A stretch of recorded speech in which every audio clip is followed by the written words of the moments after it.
فمثلا الاشياء اللي احنا بنعرفها فنون جميله، رقص وغنى وخلاعه وعمليات اللي بنشوفها دي كلها، هو تشريع الحاكم لها او عدم منعه لها او كونه بياخد منها ضرائب علشان ينفق على الدوله منها، دي تحللها؟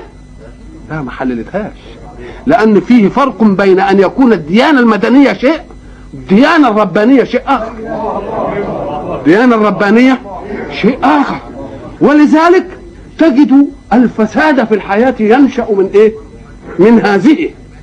وكل الذين يشتغلون بعمل لا يقره الله يأكلون أموالهم بالباطل ويدخلون في بطون أولادهم الأبرياء مال بالباطل.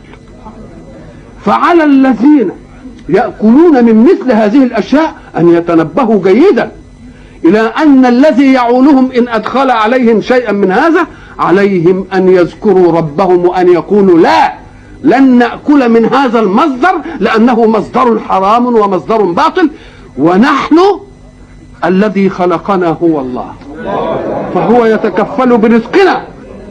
إياكم أن تسمعوا، بنسمع كتير يقول لك ما هي خلاص بقت مسائل حياة وترتبت الحياة عليها ونظام المش عارف إيه وما عدناش نقدر. نقول له لا، رتب حياتك من جديد على عمل حلو. وإذا أصر واحد أن يعمل عملا غير حل ليعول من هو تحته، على المعول أن يقف موقفا منه يرده ويجهد فيما يأتي به ليقتل فيه ذلك الإصرار على أن يأكل بالباطل. تصوروا كده ابن ما يرضاش يأكل مثلا من جري أمه ولا من جري أبوه إذا علم أنه بالباطل. انظروا إلى هذه الطعنة كيف تكون، يذلهم. وإياكم أن تقولوا هو ده رزقنا، ما احنا ما نعرفش إلا رزقنا. ليه؟ لأن الله سبحانه وتعالى يريد منا جميعا أن نتيقظ أن عملك لا يرزقك، وإنما يرزقك الله بسبب هو العمل. فإن انتقلت من عمل باطل فلن يضن الله عليك بعمل حق لتقتات منه، مش ممكن. ولذلك الحق سبحانه وتعالى عالج هذه القضية حينما أراد أن يحرم بيت الله في مكة على المشركين.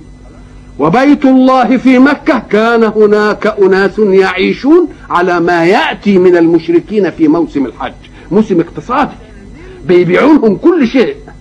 فحين يحرم الله على المشرك أن يذهب إلى البيت، ماذا يكون موقفه؟ لا، يقولوا إيه؟ أول ما يخطر على البال يقولوا ومن أين نعيش؟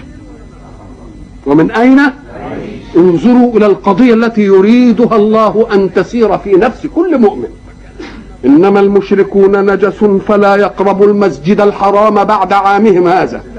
ثم يأتي للقضية اللي هتشغلني، يقول وإن خفتم عيلة يعني فقرة فسوف يغنيكم الله من فضله. إذا ما فاتتش على ربنا. ما يقولش واحد هي ده أنا برتزق منها، ده أنا برتزق من إنني بمسك نغم، برتزق على إني بلحن، برتزق على إني بألف أغاني خليعة، برتزق من دي. يقولوا لا، اوعى تجعل الرزق مني. إن خفتم عيلة فسوف يغنيكم الله من فضله. ومن يتق الله يجعل له ويرزقه من حيث لا يحتسب. أنت احتسبت أن رزقك لا يكون إلا من هذا، ولكن اتركه طاعة لله وانظر إلى يد الله الممدودة لك بغيره. أما أنت تقول ربنا مش هيرزقنا إلا من الباب ده، يبقى دي العملية.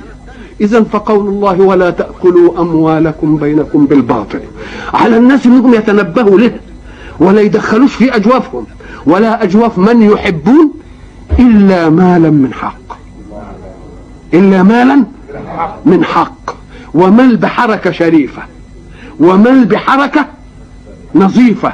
وليكن دائما الصدد بتاعهم ايه؟ ومن يتق الله يجعل له مخرجا ويرزقه من حيث ايه؟ من حيث لا يحتسب.